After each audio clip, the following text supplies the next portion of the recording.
हाँ जी विद्यार्थियों, सत श्री अकाल सारिਆਂ ਨੂੰ ਤੇ ਸਵਾਗਤ ਹੈ ਤੁਹਾਡਾ ਸਾਰਿਆਂ ਦਾ ਆਪਣੀ ਰੀਡ ਪੰਜਾਬੀ ਦੀ ਜਮਾਤ ਵਿੱਚ। ਆਪਾਂ ਪੜ੍ਹ ਰਹੇ ਸੀ ਸੁਣਨ ਕੌਸ਼ਲ ਦੀ ਸਿੱਖਿਆ। ਉਸ ਤੋਂ ਬਾਅਦ ਆਪਾਂ ਨੂੰ ਪਤਾ ਹੈ ਵੀ ਆਪਣਾ ਅਗਲਾ ਕੌਸ਼ਲ ਹੈ ਜਿਹੜਾ ਉਹ ਹੈਗਾ ਜੀ ਬੋਲਣ ਕੌਸ਼ਲ। ਸੁਣਨਾ, ਬੋਲਣਾ, ਪੜ੍ਹਨਾ ਅਤੇ ਲਿਖਣਾ, ਇਹ ਚਾਰ ਕੌਸ਼ਲਾਂ ਦੇ ਵਿੱਚੋਂ ਆਪਾਂ ਦੂਜੇ ਕੌਸ਼ਲ ਦੀ ਗੱਲ ਕਰਾਂਗੇ ਜੀ। हाँ जी, आ जाओ फिर जमात ਦੇ ਵਿੱਚ ਗੱਲ ਕਰਦੇ ਹਾਂ ਜੀ ਸਾਡੇ ਬੋਲਣ ਕੌਸ਼ਲ ਦੀ। तो ਤੁਹਾਨੂੰ पता है एक गल का भी बोलन कौशल के नाल अगर मैं कहां भी बच्चे का भाषा प्रगटा जिहड़ा, क्योंकि मान लो भी भाषा सिक्ख्या का सब तो महत्वपूर्ण उद्देश ही यह है भी बच्चे दे विच भाषा सिक्ख्या की प्रगटा की योग्यता का विकास करना बच्चे दे अंदर। हुण बच्चा भाषा नूं प्रगट किवें करेगा? पहला वो हैगा जी बोल के अपने विचारां नूं भावां नूं प्रगट करन दा पहला, क्योंकि लिखना तो हजे उन्हें सिक्ख्या नहीं। प्रगट करन दे दो तरीके है, एक बोल के ते एक लिख के अपने विचारां नूं प्रगट करन दे। पर जदों सब तो पहला बच्चा भाषा सिੱਖਦਾ है, गैर रस्मी सिक्ख्या सिੱਖਦਾ है, उदों की हुंदा है जी, उदों बच्चा सुनन दे नाल नाल बोलना शुरू कर दिंदा है। मैं तुहानूं दस्सिया सी अगर विद्यार्थी सिर्फ सुन रहा बोल नहीं रहा तो समझ लेना कि बच्चे का भाषा प्रगटा नहीं हो रहा। इहदे नाल की है, इहदा फिर की बनिया, इहदा आधार, इहदा अगे आपां नूं की मतलब कि इहदा आपां कह दिंदे आ भी हुण इहदा अगे आंसर की निकलूगा। इहदा आंसर उत्तर ये होगा कि इहदा मतलब कि बच्चे दे अंदर भाषा जिहड़ी ओह विकसित नहीं हो रही अगर बच्चा बोल नहीं रहा। देखो बहुत काम दी गल्लां लिखियां मैं, काम दी गल्लां बिल्कुल एग्जाम की दृष्टि तो बहुत महत्वपूर्ण है। ये सीधियां सीधियां लाइनां तुहानूं एग्जाम दे विच मिल जाणगियां। एक अद्धा जिहड़ा प्रश्न आऊगा बोलण कौशल दे विच। पहलां बोलण कौशल की गल करांगे, इहदा महत्व, उद्देश, उस तो बाद बोलण कौशल दीयां विधियां अपने सामने आ जाणगियां। हाँ जी बेटा, बोलण कौशल नूं मौखिक जां गलबात कौशल भी कहा जाता है। ध्यान रखियो इस गल नूं, क्योंकि मौखिक कौशल का हिस्सा है। मौखिक दे विच ही आउंदा है, सुनना ते बोलना दोने मौखिक दे आधार हैं, मौखिक दे रूप है दोने। तो बोलण कौशल नूं मौखिक जां गलबात कौशल भी कहा जाता है। मात भाषा सिक्ख्या का पहला तो सब तो महत्वपूर्ण उद्देश की है? बच्चे दे अंदर, बच्चे विच प्रगटा की योग्यता का विकास करना। तो बच्चे दे विच भाषा का विकास कदों सानू पता लगता है? वो 2 नंबर कौशल ते पता लगता है। अगर बच्चा बोलेगा, अपने विचारां नूं, अपने भावां नूं प्रगट करेगा तो समझ लेना बच्चे दे अंदर भाषा का विकास हो रहा है। अगर नहीं बोल रहा तो भाषा का विकास नहीं हो रहा। ये गल क्लीयर है। सानू साडे कोले पैमाना ही है नहींगा भी आपां बच्चे दे अंदर किवें आपां उस चीज़ नूं किवें मतलब किहड़े पैमाने के आधार पर आपां माप सकांगे, किहड़ी चीज़ नाल आपां नूं पता लगूगा भी बच्चे दे अंदर भाषा का विकास हो रहा है कि नहीं, उहदे अंदर शब्दावली वध रही है कि नहीं, वो किवें पता लगूगा? वो जी उहदे बोलण कौशल दे नाल पता लगूगा। बहुत महत्वपूर्ण कौशल है जदों गल आ जाए बच्चे विच प्रगटा की योग्यता का विकास करना। बस मान लो प्रश्न आ जाए, प्रश्न बहुत शानदार बनता इत्थे भी बच्चे विच प्रगटा की योग्यता का विकास किहड़े कौशल दे विच हुंदा? बस चुप करके ला दिओ जी बोलण कौशल दे विच हुंदा, सुणन कौशल दे विच नहीं हुंदा। सुन तां रहा वो सुन रहा होएगा क्योंकि बहुत सारे केस इस तरह के भी है।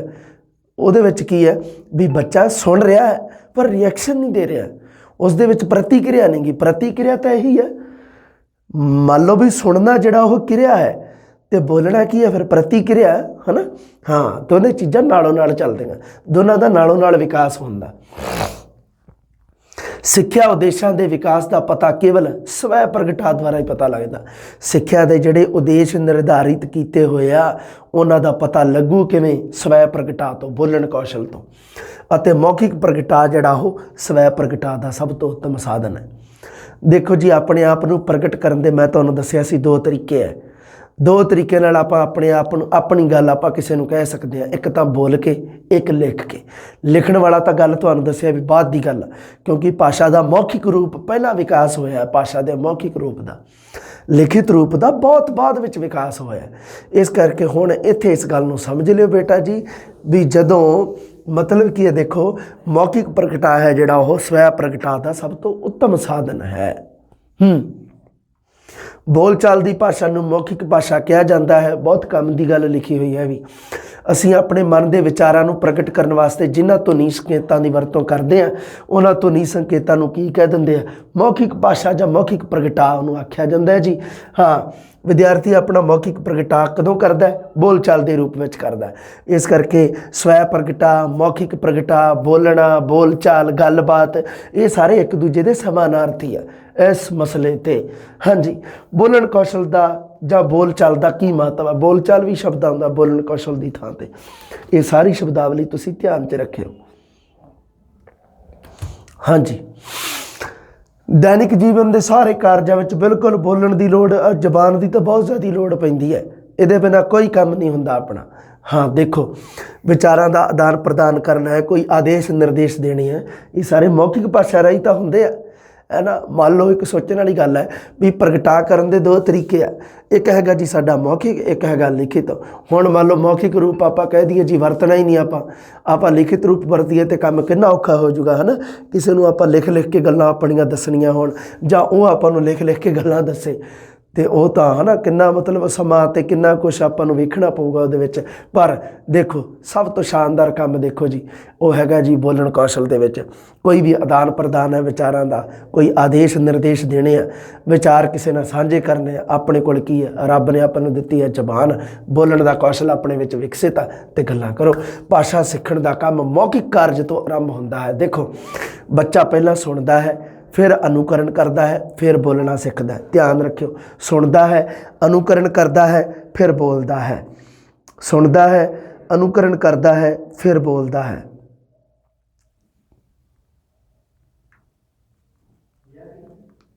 मैं कहा चलो रिप्लाई कर दिए, विच स्टूडेंट दे मैसेज आई जाते सी। हाँ, पहला सुनता है, अनुकरण करता है, बोलता है। ध्यान रखियो इस कड़ी नूं, दोनों दे विच सुनना ते बोलना दे विच किवें है, ये नालों नाल किवें चलनी है, उहदे विच एक अनुकरण की क्रिया का होना बहुत जरूरी है। सुनना, अनुकरण करना अते बोलना। लो जी हुण देखो जी, भाषा का असली रूप मैं तुहानूं दस्सिया भी मौखिक रूप ही है, ते जिहड़ा लिखित रूप है वह गौण है। हाँ, मौखिक भाषा लिखित भाषा की आधारशिला है। ध्यान रखियो, मौखिक भाषा इत्थे मतलब की है, मौखिक क्यों शब्द आ रहा इत्थे, क्योंकि आप सुनन कौशल तो बाद बोलण कौशल दे विच चले गए हैं। तो बोलण कौशल दे नाल बच्चे दा जिहड़ा भाषा दे मौखिक रूप आ, मौखिक भाषा है, उहदा विकास हो चुकिया है। बच्चे की मौखिक भाषा दो तरह की, एक मौखिक एक लिखित। लिखित भाषा वास्ते बच्चे नूं पढ़ना तो लिखना होना चाहिए, मौखिक भाषा वास्ते सुनना तो बोलना। हुण आपां बच्चे दे बोलण कौशल के विकास की गल कर रहे हैं। इसदा मतलब की है कि बच्चे का जो भाषा का असली मौखिक रूप है वह बच्चे के बोलण दे नाल पूरा विकसित हो चुकिया है।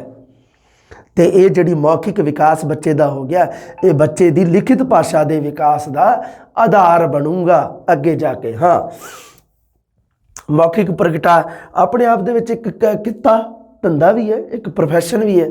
आधुनिक युग में इश्तिहारबाजी इसका एक उदाहरण है।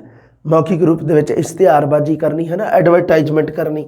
बोलचाल द्वारा भाषा का प्रत्यक्ष ज्ञान प्राप्त होता है। तो भाषा का असल रूप है जिहड़ा वो हैगा धुनी रूप, साडे सामने आउंदा। भाषा के दो रूप, एक हुंदा धुनीबद्ध रूप, एक हुंदा लिपिबद्ध रूप। मैं गल कर चुकिया पहला, एक डायग्राम के रूप च तुहानूं समझाई सी गल एक जमात दे विच।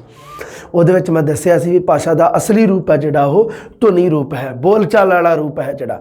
लिखित रूप है जिहड़ा वो गौण रूप है, दूजे नंबर ते आउंदा वो। हाँ, ਇਹਦੇ द्वारा बोलचाल द्वारा भाषा का प्रत्यक्ष ज्ञान प्राप्त होता है, डायरैक्ट नॉलेज मिलता, जिन्होंने डायरैक्ट मैथड कहने आप। प्रत्यक्ष भाषा विधि पढ़ांगे ना फिर ज़्यादा आपको क्लीयर होगा। हर विद्यार्थी को स्वै प्रगटा विच माहिर होना। बिल्कुल बच्चे आप पिछली जमात विच गल कीती सी भी बच्चे वध तो वध अपने आप को स्वै प्रगटा करन दे मौके दिते जाने चाहिए है ना। भी अगर मान लो बच्चा स्वै प्रगटा नहीं कर रहा, बच्चा मान लो स्वै प्रगटा नहीं कर रहा तो उहदे नाल की होगा, बच्चा मान लो स्वै प्रगटा नहीं कर रहा, इसका मतलब बच्चे दे भाषा विकास नहीं होया। इस करके जमात दे विच यह बहुत जरूरी है, जमात का वातावरण इस तरह का होवे कि बच्चा अपने आप को स्वै प्रगट कर सके, अपने विचारां का प्रगटा कर सके। हाँ जी बेटा, अगे करते हैं गल। बोलण कौशल जां मौखिक प्रगटा सिक्ख्या दे उद्देश की है। ਬੋਲਣ ਕੌਸ਼ਲ ਦਾ ਉਦੇਸ਼ ਕੀ ਹੈ, ਇਹਦੇ ਮਗਰ ਕੀ ਏਮ ਛੁਪਿਆ ਹੋਇਆ ਹੈ, ਵੀ ਬੋਲਣ ਕੌਸ਼ਲ ਕਿਉਂ ਜ਼ਰੂਰੀ ਹੈ, ਇਹਦਾ ਉਦੇਸ਼ ਹੋਊਗਾ ਕੋਈ ਨਾ ਕੋਈ, ਕਿਉਂਕਿ ਸਿੱਖਿਆ ਦੀ ਕੋਈ ਵੀ ਪ੍ਰਕਿਰਿਆ ਉਦੇਸ਼ ਰਹਿਤ ਨਹੀਂ ਹੈ। ਕੋਈ ਵੀ ਚੀਜ਼ ਹੈ ਜਿਹੜੀ ਉਹ ਉਦੇਸ਼ਪੂਰਨ ਹੈ। ਸਿੱਖਿਆ ਆਪ ਆਪਣੇ ਆਪ ਦੇ ਵਿੱਚ ਇੱਕ ਉਦੇਸ਼ਪੂਰਨ ਪ੍ਰਕਿਰਿਆ ਹੈ। ਆਪਾਂ ਸਾਈਕੋਲੋਜੀ 'ਚ ਪੜ੍ਹਦੇ ਹਾਂ। ਅੱਛਾ, ਇਹਦਾ ਮਤਲਬ ਬੋਲਣ ਕੌਸ਼ਲ ਦਾ ਵੀ ਉਦੇਸ਼ ਹੋਣਗੇ?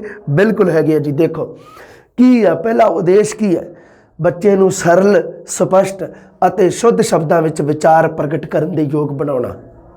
ਬੱਚੇ ਨੂੰ ਸ਼ੁੱਧ, ਸਰਲ ਅਤੇ ਸ਼ੁੱਧ ਸ਼ਬਦਾਂ ਵਿੱਚ, ਸਰਲ, ਸਪਸ਼ਟ, ਸ਼ੁੱਧ, ਇਹਨਾਂ ਸ਼ਬਦਾਂ ਦੇ ਵਿੱਚ ਬੱਚੇ ਨੂੰ ਬੱਚੇ ਨੂੰ ਕੀ ਹੈ, ਪ੍ਰਗਟ ਕਰਨ ਦੇ ਯੋਗ ਬਣਾਉਣਾ। ਦੂਸਰੀ ਗੱਲ, ਸੁਚੱਜੇ ਅਤੇ ਪ੍ਰਭਾਵਸ਼ਾਲੀ ਢੰਗ ਦੇ ਨਾਲ ਦੂਜਿਆਂ ਨਾਲ ਗੱਲਬਾਤ ਕਰਨ ਦੇ ਯੋਗ ਬਣਾਉਣਾ। ਇਹ ਉਦੇਸ਼ ਹੈ ਨਾ, ਬਿਲਕੁਲ ਬੋਲਣ ਕੌਸ਼ਲ ਦੇ ਆ। ਹੋਰ ਦੇਖੋ ਅੱਗੇ, ਮੌਕੇ ਅਤੇ ਵਿਸ਼ੇ ਦੀ ਅਨੁਕੂਲਤਾ ਦੇ ਅਨੁਸਾਰ ਬੋਲਣ ਦੇ ਯੋਗ ਬਣਾਉਣਾ, ਹੈ ਨਾ। ਵੀ ਹੁਣ ਜਿਵੇਂ ਮੰਨ ਲਓ ਵੀ ਕਿਸੇ ਦੀ ਡੈਥ ਐਨਵਰਸਰੀ 'ਤੇ ਬੋਲਣਾ, ਤੇ ਉਸੇ ਹਿਸਾਬ ਨਾਲ ਬੋਲਣਾ ਪਊਗਾ, ਹੈ ਨਾ। ਮੰਨ ਲਓ ਕਿਸੇ ਦੇ ਜਨਮ 'ਤੇ ਬੋਲਣਾ, ਕਿਸੇ ਦੇ ਵਿਆਹ ਵੇਲੇ ਕੋਈ ਮੰਨ ਲਓ ਗੱਲਬਾਤ ਕਿਸੇ ਨੇ ਕਰਨੀ, ਤੇ ਆਪਣਾ ਗੱਲਬਾਤ ਕਰਨ ਦਾ ਲਹਿਜਾ ਬਦਲ ਜਾਂਦਾ। ਆਪਾਂ ਮੰਨ ਲਓ ਕਿਸੇ ਦੀ ਡੈਥ ਹੋ ਗਈ ਆਪਣੇ ਆਂਢ ਗੁਆਂਢ ਦੇ ਵਿੱਚ ਜਾਂ ਕਿਤੇ ਵੀ, ਹੈ ਨਾ, ਤਾਂ ਆਪਾਂ ਮੰਨ ਲਓ ਇਨ ਕੇਸ ਜਾਂਦੇ ਹਾਂ ਉਹਦੇ ਘਰੇ, ਤਾਂ ਆਪਣਾ ਉਦੋਂ ਲਹਿਜਾ ਹੋਰ ਹੁੰਦਾ ਬੋਲਣ ਦਾ, ਉਸੇ ਨੂੰ ਕਿਹਾ ਜਾਂਦਾ ਮੌਕਾ। ਤੇ ਵਿਸ਼ੇ ਦੀ ਅਨੁਕੂਲਤਾ ਦੇ ਅਨੁਸਾਰ ਬੋਲਣ ਦੇ ਯੋਗ ਬਣਾਉਣਾ, ਇਹ ਬੋਲਣ ਕੌਸ਼ਲ ਦਾ ਉਦੇਸ਼ ਹੈ। ਧਿਆਨ ਰੱਖਿਓ, ਇਹਨਾਂ ਦੇ ਵਿੱਚੋਂ ਪ੍ਰਸ਼ਨ ਪੈਂਦਾ ਹੁੰਦਾ, ਇਹਨਾਂ ਨੂੰ ਯਾਦ ਰੱਖਿਓ। ਵਿਚਾਰਾਂ ਨੂੰ ਤਰਕਪੂਰਨ ਢੰਗ ਨਾਲ ਢੁਕਵੀਂ ਸ਼ਬਦਾਵਲੀ ਅਤੇ ਸੁਚੱਜੀ ਸ਼ੈਲੀ ਦੀ ਵਰਤੋਂ ਕਰਨਾ ਸਿਖਾਉਣ। ਕਿਉਂਕਿ ਦੇਖੋ, ਵਿਚਾਰ ਪ੍ਰਗਟ ਕਰਨੇ ਹੁੰਦੇ ਆ, ਠੀਕ ਹੈ, ਪਰ ਵਿਚਾਰਾਂ ਦੇ ਵਿੱਚ ਤਰਕ ਹੋਣਾ ਬਹੁਤ ਜ਼ਰੂਰੀ ਹੈ, ਇੱਕ ਗੱਲ। ਦੂਸਰੀ ਗੱਲ, ਆਪਣੇ ਵਿਚਾਰਾਂ ਨੂੰ ਪ੍ਰਭਾਵਸ਼ਾਲੀ ਤਰੀਕੇ ਨਾਲ ਕਹਿਣਾ। ਇੱਕ ਤਾਂ ਸਿੱਧਾ ਵਿਚਾਰਾਂ ਨੂੰ ਕਹਿਣਾ, ਇੱਕ ਅੱਛਾ ਵਕਤਾ ਜਿਹੜਾ ਹੁੰਦਾ, ਇੱਕ ਚੰਗਾ ਬੁਲਾਰਾ ਹੁੰਦਾ ਨਾ, ਜਿਹੜਾ ਆਪਣੇ ਵਿਚਾਰਾਂ ਨੂੰ ਪ੍ਰਭਾਵਸ਼ਾਲੀ ਤਰੀਕੇ ਨਾਲ ਕਹਿੰਦਾ। ਅੱਗੇ ਦੇਖੋ, ਵਿਦਿਆਰਥੀ ਅੰਦਰ ਇੱਕ ਚੰਗੇ ਬੁਲਾਰੇ ਜਾਂ ਵਕਤਾ ਵਾਲੇ ਗੁਣ ਪੈਦਾ ਕਰਨੇ। ਸ਼ੁੱਧ ਉਚਾਰਨ, ਬਲ, ਪ੍ਰਵਾਹ, ਲੈ ਅਤੇ ਸ਼ਿਸ਼ਟਾਚਾਰ ਦੇ ਅਨੁਸਾਰ ਬੋਲਣਾ ਸਿਖਾਉਣਾ। ਇਹ ਕਦੋਂ ਆਊਗਾ? ਇਹ ਬੋਲਣ ਕੌਸ਼ਲ ਦੇ ਵਿਕਾਸ ਵਿੱਚ ਆਉਂਦੀਆਂ ਇਹ ਚੀਜ਼ਾਂ। ਵੀ ਬੱਚੇ ਦਾ ਬੋਲਣ ਕੌਸ਼ਲ ਵੀ ਵਿਕਾਸ ਕਰਨਾ ਠੀਕ ਹੈ, ਪਰ ਬੋਲਣਾ ਉਹਨੂੰ ਸਿਖਾਉਣਾ ਕਿਵੇਂ ਦਾ? ਸ਼ੁੱਧ ਉਚਾਰਨ ਦੇ ਨਾਲ। ਬਲ, ਕਿਹੜੀ ਜਗ੍ਹਾ 'ਤੇ ਕਿਹੜੇ ਸ਼ਬਦ 'ਤੇ ਸਟ੍ਰੈਸ ਦੇਣਾ, ਕਿਹੜੇ 'ਤੇ ਨਹੀਂ ਦੇਣਾ, ਕਿਹੜੇ ਨੂੰ ਹਲਕਾ ਬੋਲਣਾ, ਕਿਹੜੇ ਨੂੰ ਭਾਰਾ ਕਰਕੇ ਬੋਲਣਾ। ਪ੍ਰਵਾਹ, ਇੱਕ ਲੈਅਬੱਧ ਲੈ ਅਤੇ ਸ਼ਿਸ਼ਟਾਚਾਰ ਦੇ ਅਨੁਸਾਰ ਬੋਲਣਾ। ਹਾਵ ਭਾਵ ਦੀ ਵਰਤੋਂ ਨਾਲ ਪ੍ਰਗਟਾ ਦੀ ਯੋਗਤਾ ਨੂੰ ਪ੍ਰਭਾਵਸ਼ਾਲੀ ਬਣਾਉਣਾ। ਕਿਉਂਕਿ ਹਾਵ ਭਾਵ ਹੀ ਹੁੰਦੇ ਆ, ਜਦੋਂ ਆਪਾਂ ਕੋਈ ਸੈਡ ਵਾਲੀ ਗੱਲ ਕਰਦੇ ਆ, ਤਾਂ ਉਦੋਂ ਕੀ ਕਰਦੇ ਆ ਆਪਾਂ? ਮੰਨ ਲਓ ਆਪਣਾ ਮੂੰਹ ਆ ਜਿਹੜਾ ਉਹ ਸੈਡ ਜਿਹਾ ਹੁੰਦਾ, ਹੈ ਨਾ। ਅਤੇ ਜਦੋਂ ਆਪਾਂ ਕੋਈ ਖੁਸ਼ੀ ਵਾਲੀ ਗੱਲ ਕਰਦੇ ਹਾਂ, ਉਦੋਂ ਆਪਾਂ ਚਿਹਰੇ 'ਤੇ ਮੁਸਕਾਨ ਲੈ ਕੇ ਆਉਂਦੇ ਹਾਂ। ਇਹਨੂੰ ਕਿਹਾ ਜਾਂਦਾ ਹਾਵ ਭਾਵ। ਹਾਂਜੀ, ਆਦਰਸ਼ ਵਾਰਤਾਲਾਪ ਦੇ ਗੁਣ ਕਿਹੜੇ ਕਿਹੜੇ ਆ? ਦੇਖੋ ਜੀ, ਵਾਰਤਾਲਾਪ ਤਾਂ ਹੋਣਾ ਚਾਹੀਦਾ। ਵਾਰਤਾਲਾਪ ਤਾਂ ਹੁੰਦਾ ਦੋ ਮਿੱਤਰਾਂ ਦੇ ਵਿੱਚ ਹੋ ਜਾਂਦਾ, ਦੋ ਸਹੇਲੀਆਂ ਦੇ ਵਿੱਚ, ਘਰੇ ਆਪਾਂ ਘਰ ਪਰਿਵਾਰ ਦੇ ਵਿੱਚ ਬੋਲਦੇ ਆ ਇੱਕ ਦੂਸਰੇ ਦੇ ਨਾਲ, ਆਮ ਆਪਾਂ ਆਪਣੇ ਯਾਰਾਂ ਦੋਸਤਾਂ ਮਿੱਤਰਾਂ ਦੇ ਨਾਲ ਵਾਰਤਾਲਾਪ ਕਰਦੇ। ਵਾਰਤਾਲਾਪ ਤਾਂ ਹੈ, ਪਰ ਸਿੱਖਿਆ ਦੇ ਵਿੱਚ ਇਹਦੇ ਵਿੱਚ ਮਤਲਬ ਸਾਡੇ ਕੌਸ਼ਲਾਂ ਦੇ ਵਿੱਚ ਵਾਰਤਾਲਾਪ ਕਿਹੜਾ ਹੈ? ਉਹ ਹੈਗਾ ਆਦਰਸ਼ ਵਾਰਤਾਲਾਪ। ਉਹਦੇ ਨਾਲ ਆਦਰਸ਼ ਸ਼ਬਦ ਜੁੜਿਆ ਹੋਇਆ, ਵੀ ਇੱਕ ਉੱਚ ਕੋਟੀ ਦਾ ਵਾਰਤਾਲਾਪ ਹੋਣਾ ਚਾਹੀਦਾ। ਉਹਦੇ ਵਿੱਚ ਕਿਹੜੀਆਂ ਕਿਹੜੀਆਂ ਚੀਜ਼ਾਂ, ਕਿਹੜੀਆਂ ਕਿਹੜੀਆਂ ਵਿਸ਼ੇਸ਼ਤਾਵਾਂ, ਕਿਹੜੇ ਕਿਹੜੇ ਗੁਣ ਹੋਣੇ ਚਾਹੀਦੇ ਆ ਲਾਜ਼ਮੀ। ਇੱਕ ਤਾਂ ਸ਼ੁੱਧਤਾ ਹੋਣੀ ਚਾਹੀਦੀ ਹੈ। ਦੇਖੋ ਸਿੱਧੇ ਆ ਦੇਖ ਲਓ, ਸ਼ੁੱਧਤਾ।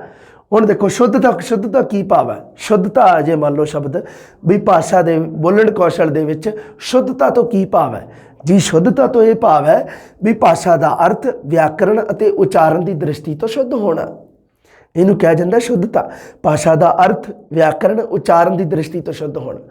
ਹੁਣ ਆਪਾਂ ਕਹਿ ਦਿੰਦੇ ਹਾਂ ਸ਼ੁੱਧ ਮਤਲਬ ਕਿ ਸ਼ੁੱਧ ਸ਼ਬਦ ਬੋਲਣੇ ਹੋਣੇ ਆ ਜੀ, ਪਰ ਸ਼ੁੱਧਤਾ ਦੇ ਵਿੱਚ ਬੜਾ ਕੁਛ ਛਿਪਿਆ ਹੋਇਆ। 3 ਚੀਜ਼ਾਂ, ਅਰਥ, ਵਿਆਕਰਣ ਤੇ ਉਚਾਰਨ ਦੀ ਦ੍ਰਿਸ਼ਟੀ ਤੋਂ ਸ਼ੁੱਧ ਹੋਣਾ ਭਾਸ਼ਾ ਦਾ ਬਹੁਤ ਲਾਜ਼ਮੀ ਹੈ। ਸ਼ੁੱਧਤਾ ਇਹਨੂੰ ਕਹਿੰਦੇ ਆ। ਮੈਂ ਤੁਹਾਨੂੰ ਦੇਖ ਲਓ ਪ੍ਰਸ਼ਨ ਬੋਲ ਕੇ ਦੱਸਦਾ, ਪ੍ਰਸ਼ਨ ਬਹੁਤ ਸ਼ਾਨਦਾਰ ਬਣਦਾ ਇੱਥੇ ਕਿ ਬੋਲਣ ਕੌਸ਼ਲ ਦੇ ਵਿੱਚ ਸ਼ੁੱਧਤਾ ਤੋਂ ਕੀ ਭਾਵ ਹੈ? ਤਾਂ ਸ਼ੁੱਧਤਾ ਤੋਂ ਭਾਵ ਇਹੀ ਹੈ ਜੀ, ਭਾਸ਼ਾ ਦਾ ਅਰਥ, ਵਿਆਕਰਣ ਤੇ ਉਚਾਰਨ ਦੀ ਦ੍ਰਿਸ਼ਟੀ ਤੋਂ ਸ਼ੁੱਧ ਹੋਣਾ। ਆਦਰਸ਼ ਬੋਲਚਾਲ ਸ਼ੁੱਧ ਹੁੰਦਾ, ਹਮੇਸ਼ਾ ਸ਼ੁੱਧ ਹੁੰਦਾ, ਕੋਈ ਦਿੱਕਤ ਨਹੀਂ। ਹਾਂ, ਤੇ ਪੰਜਾਬੀ ਦੀ ਆਦਰਸ਼ ਬੋਲੀ ਹੈ ਜਿਹੜੀ ਟਕਸਾਲੀ ਆਪਾਂ ਕਹਿ ਦਿੰਦੇ ਹਾਂ ਪੰਜਾਬੀ, ਉਹ ਹੈਗੀ ਹੈ ਜੀ ਮਾਝੀ। ਕਿਉਂਕਿ ਦੇਖੋ ਪੰਜਾਬੀ ਭਾਸ਼ਾ ਦੀਆਂ ਬਹੁਤ ਸਾਰੀਆਂ ਉਪ ਬੋਲੀਆਂ ਨੇ। ਉਹਨਾਂ ਉਪ ਬੋਲੀਆਂ, ਉਪ ਭਾਸ਼ਾਵਾਂ ਨੂੰ ਆਧਾਰ ਬਣਾ ਕੇ ਇੱਕ ਇਸ ਤਰ੍ਹਾਂ ਦੀ ਭਾਸ਼ਾ ਚੁਣੀ ਜਾਂਦੀ ਹੈ ਜਿਹੜੀ ਕਾਮਨ ਹੋਵੇ ਸਾਰੀਆਂ ਵਾਸਤੇ। ਜਦੋਂ ਉਸ ਕਾਮਨ ਭਾਸ਼ਾ ਨੂੰ ਆਪਾਂ, ਕਾਮਨ ਭਾਸ਼ਾ ਜਿਹੜੀ, ਫਿਰ ਉਹਦਾ ਵਿਆਕਰਣ ਹੈ ਜਿਹੜਾ ਉਹ ਸਾਰੀਆਂ ਭਾਸ਼ਾਵਾਂ 'ਤੇ ਲਾਗੂ ਕਰ ਦਿੱਤਾ ਜਾਂਦਾ ਹੈ। ਬਸ ਉਹ ਉਹਨਾਂ ਭਾਸ਼ਾਵਾਂ ਦਾ ਅਤੀਕ੍ਰਮਣ ਨਹੀਂ ਕਰਦਾ। ਧਿਆਨ ਰੱਖਿਓ, ਉਪ ਭਾਸ਼ਾਵਾਂ, ਕੋਈ ਵੀ ਉਪ ਭਾਸ਼ਾ ਇੱਕ ਦੂਸਰੀ ਤੋਂ ਨੀਵੀਂ ਨਹੀਂ ਹੈ। ਆਪਾਂ ਕਹਿ ਦਈਏ ਵੀ ਆਹ ਭਾਸ਼ਾ ਉੱਚੀ ਹੈ ਜੀ, ਆਹ ਉਪਭਾਸ਼ਾ ਨੀਵੀਂ ਹੈ ਜੀ, ਆਹ ਉਪਭਾਸ਼ਾ ਦਾ ਦਰਜਾ ਛੋਟਾ ਹੈ, ਆਹ ਉਪਭਾਸ਼ਾ ਦਾ ਦਰਜਾ ਵੱਡਾ ਹੈ, ਨਾ ਜੀ, ਇਸ ਤਰ੍ਹਾਂ ਦੀ ਕੋਈ ਗੱਲ ਨਹੀਂ ਹੈ। ਇਸ ਕਰਕੇ ਬਸ ਉਹ ਇੱਕ ਬਣਾਈ ਵੀ ਹੈ ਵੀ ਇੱਕ ਕਾਮਨ ਭਾਸ਼ਾ ਵਿੱਚੋਂ ਕੱਢੀ ਹੈ ਜਿਹਦਾ ਵਿਆਕਰਣ ਆਪਾਂ ਨੂੰ ਬਸ ਆਪਣੇ ਲਾਗੂ ਕੀਤਾ ਵਾ। ਉਹ ਕਿਹੜੀ ਹੈ ਜੀ? ਟਕਸਾਲੀ ਪੰਜਾਬੀ। ਉਹ ਹੈਗੀ ਹੈ ਜੀ ਮਾਝੀ। ਕਿਉਂਕਿ ਸਾਰੀਆਂ ਭਾਸ਼ਾਵਾਂ ਸਾਹਿਤ ਹੈ। ਹੁਣ ਮਲਵਈ ਭਾਸ਼ਾ ਦੇ ਵਿੱਚ ਵੀ ਰਚਿਆ ਜਾਂਦਾ ਤੇ ਦੁਆਬੇ ਦੀ ਭਾਸ਼ਾ ਦੇ ਵਿੱਚ ਵੀ ਸਾਹਿਤ ਹੈ। ਤੁਸੀਂ ਦੇਖ ਲਿਓ, ਭਾਵੇਂ ਇਹ ਉਪਬੋਲੀਆਂ ਸਾਰੀਆਂ। ਪੋਠੋਹਾਰੀ ਦੇ ਵਿੱਚ ਵੀ ਰਚਿਆ ਗਿਆ। ਬਹੁਤ ਸਾਰੀਆਂ ਕਵਿਤਾਵਾਂ ਪੰਜਾਬੀ ਦੇ ਵਿੱਚ ਅਸੀਂ ਪੜ੍ਹਦੇ ਹਾਂ ਤੇ ਜਿਹੜੀਆਂ ਪੋਠੋਹਾਰੀ ਭਾਸ਼ਾ ਦੇ ਵਿੱਚ ਲਿਖੀਆਂ ਗਈਆਂ। ਪੁਆਧੀ ਭਾਸ਼ਾ ਦਾ ਵੀ ਆਪਦਾ ਇੱਕ ਨਜ਼ਾਰਾ ਹੈ, ਇੱਕ ਆਪਣਾ ਉਹਦਾ ਟੇਸਟ ਹੈ, ਸਵਾਦ ਹੈ। ਤੇ ਹੁਣ ਬਸ ਕੀ ਹੈ ਵੀ ਮਾਝੀ ਭਾਸ਼ਾ ਨੂੰ ਟਕਸਾਲੀ ਦਾ ਦਰਜਾ ਦਿੱਤਾ ਗਿਆ ਵੀ ਆਪਣੇ ਸਕੂਲਾਂ ਦੇ ਵਿੱਚ ਜਿਹੜਾ ਸਾਹਿਤ ਹੈ, ਜਿਹੜੀ ਸਕੂਲਾਂ ਦੇ ਵਿੱਚ ਸ਼ਬਦਾਵਲੀ ਹੁੰਦੀ ਹੈ, ਉਹ ਕਿਤੇ ਨਾ ਕਿਤੇ ਮਾਝੀ ਭਾਸ਼ਾ ਦੀ ਸ਼ਬਦਾਵਲੀ ਨੂੰ ਆਧਾਰ ਬਣਾ ਕੇ ਹੁੰਦੀ ਹੈ। ਬਸ ਗੱਲ ਇੰਨੀ ਹੈ। ਹਾਂਜੀ, ਆਪਣੀ ਪੰਜਾਬੀ ਦਾ ਵਿਆਕਰਣ ਵੀ ਮਾਝੀ ਭਾਸ਼ਾ ਦੇ ਆਧਾਰਿਤ ਹੁੰਦਾ ਹੈ। ਹੋਰ ਦੇਖੋ ਜੀ, ਸਪਸ਼ਟਤਾ ਕਿਹਨੂੰ ਕਹਿੰਦੇ ਆ? ਭਾਸ਼ਾ ਸਿੱਧੀ ਅਤੇ ਸਪਸ਼ਟ ਹੋਣੀ ਚਾਹੀਦੀ ਹੈ। ਖਾਸ ਕਰਕੇ ਸ਼ੁੱਧਤਾ ਵਾਲੀ ਗੱਲ ਦਾ ਤੁਸੀਂ ਜ਼ਿਆਦਾ ਧਿਆਨ ਰੱਖਿਓ। ਅੱਗੇ ਆ ਗਿਆ ਜੀ ਸੁਭਾਵਿਕਤਾ। ਸੁਭਾਵਿਕਤਾ ਦਾ ਮਤਲਬ ਹੁੰਦਾ ਹੈ ਵੀ ਬੋਲ ਚਾਲ ਦੇ ਵਿੱਚ ਬਨਾਵਟੀ ਅਤੇ ਫਜ਼ੂਲ ਸ਼ਬਦਾਂ ਦੀ ਵਰਤੋਂ ਨਹੀਂ ਕੀਤੀ ਜਾਣੀ ਚਾਹੀਦੀ। ਉਹਨੂੰ ਕਿਹਾ ਜਾਂਦਾ ਹੈ ਸੁਭਾਵਿਕਤਾ। ਕੋਈ ਚੀਜ਼ ਸਹਿਜ ਸੁਭਾਵ ਚੱਲਦੀ ਰਹਿਣੀ, ਉਹਨੂੰ ਕਹੇ ਸੁਭਾਵਿਕਤਾ। ਹਾਂ,